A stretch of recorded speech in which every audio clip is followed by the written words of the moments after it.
Hello, welcome to Cloud Support. Today I'm going to show you how to access value-added applications on your FiOS account.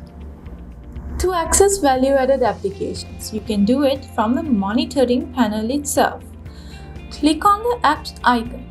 When you take your cursor over, you can see that it's called Apps. If it's not available, click on the three dots next to your username and enable it. As you can see, it can be enabled or disabled from here.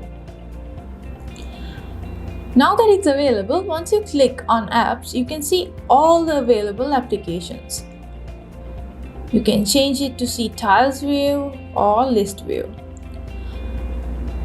For example, if you want to access Circumspector, click on the app name. It will open the application on a new window.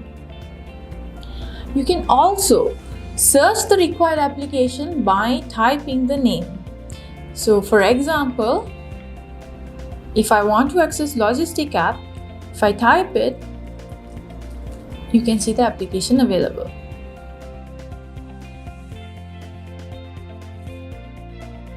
This is how you access value-added applications on FiOS.